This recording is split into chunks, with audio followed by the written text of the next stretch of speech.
business idea because I've been struggling for probably 15 years to find a consistent supplier of firewood to the point where I basically give up and I either go get bulk logs and just cut it up and split it myself, or I find someone that has, um, a massive of the tree service companies or whatever, and they just like drop off a dump truck load of wood in the back.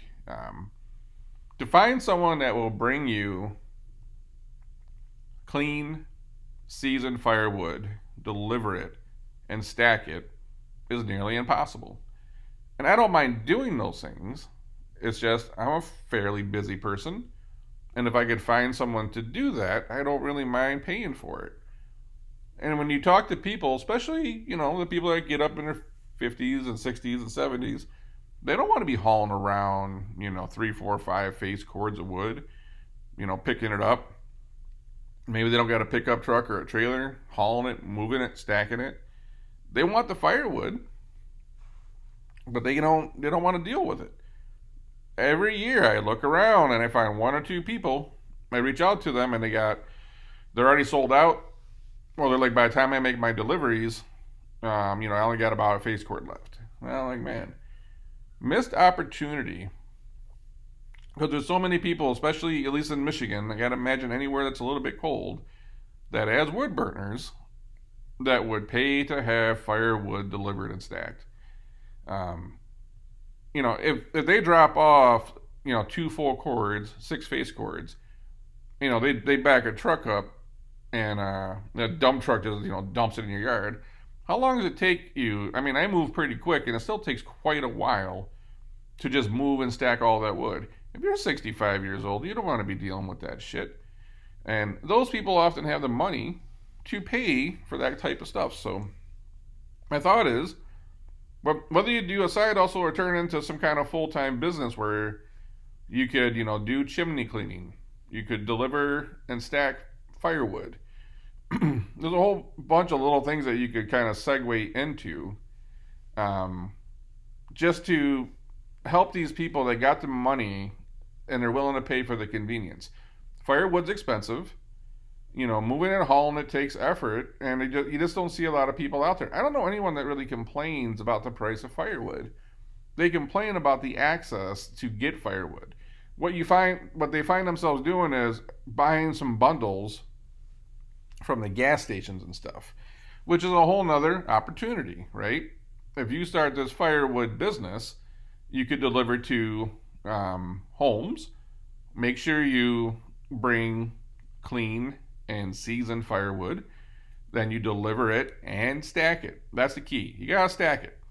People don't want a gigantic pile of firewood in their driveway, and especially if they're older, where they gotta spend a whole day stacking the shit.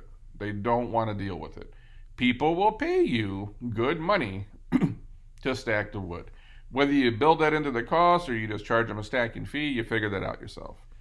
Um, you can really just segue into this whole, maybe you end up giving referrals to people, to other like fireplace companies, to install fireplaces or wood burners, and you make some money out of the referrals. If you're got a lot of firewood, you can start packaging it up and go sell to gas stations, sell to grocery stores. There's a whole lot of other stuff that you could start doing to make money. Um, there's money in this. Are you going to make 200 grand a year? Probably not. But there's such a demand for it, at least by me. It seems like a very sustainable small business and or side gig or a side hustle. Um, it's work though, and I think that's why you don't see a lot of people doing it. It's you got to move around logs, you got to chop and split and haul and stack. No one wants to do hard work anymore. But to me, when you see that there's things that people don't want to do, that's the opportunity. That's how I pretty much made all my money in life. I went and found the hard things that no one else wanted to do, and I went and did them. And I did more of it, I did it faster, and I did it better, and I did it longer. Um, could you build a little firewood empire? These people that do landscaping during the summertime, They tend to like plow snow and stuff for residential and commercial during the winter. But then, like, what happens when winter's slow? You hope you got some contracts. Why not augment your landscaping business by doing the firewood thing? If you got a landscaping business, you probably also have access to firewood. You're removing trees, you're taking down trees. If you need to get access to firewood, there are places where you can order bulk logs. You can get in contact with the tree companies who have an excess amount of the trees because they got to dispose of it. Do you chip it into mulch or do you sell it to somebody in bulk so they can start their firewood business? You need a wood splitter, an axe, maybe a chainsaw. Not the most expensive business to get started. You could probably put, how many people started their business on their credit card? It's one of those things that, you'd put a trip on Cancun on your credit card, but would you spend $3,000 on equipment to get your firewood business going? It can be done, and it is a lot of work, but to me, anything that makes money and puts food on the table is a good deal to me. Anyways, you could morph into other things. Do you start creating your own fire starters? I'm looking here. This is one of those things that if you could drop off the firewood and say I dropped off, 3 face cords, a full cord, and then you're going to need, that'll get you about X amount of fires. You're going to need this many fire starters to do that, and then you sell them your own fire starter as well.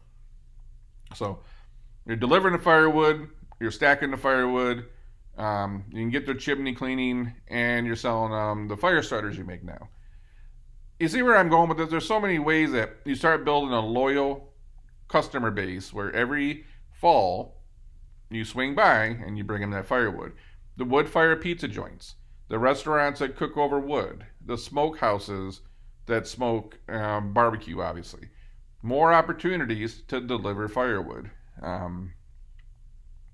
can go on and on and on ways on how a simple business of firewood can morph into you selling, CPG products, having commercial clients, having residential clients, just all around firewood. If you think about business in this aspect, there's so many things that you can do to make money and have a nice little thriving business off of something that you probably never thought about.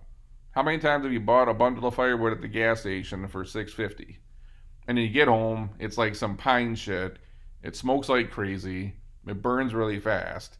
There's so much opportunity out there. Maybe once you get a really loyal fan base of your fire starters, maybe you end up selling them through somewhere like Home Depot. You start selling them on Amazon. You start selling them on your own website, on Shopify. Again, these are all things you can start doing to create a whole multifaceted business just off a firewood concept. Anyways, that's my quick business idea of the day.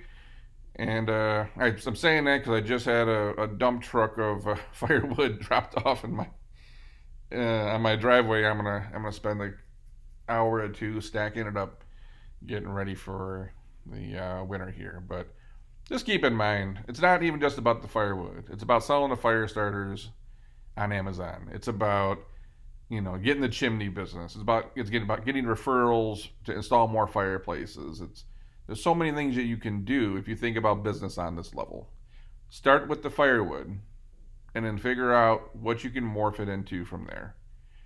One day you might not even be selling firewood anymore. You might have a contract manufacturer manufacturing your fire starters, and then that's your whole business. You're sitting back chilling while someone else manufactures, ships, and distributes your stuff while you just get checks deposited. Sounds pretty cool to me. Anyways, that's all I got on this one. If you got any business questions, hit me up on Instagram at JamesPhillip313, and I'll try to get some of your questions featured on the show. Until then, I'm going to catch you on the next one.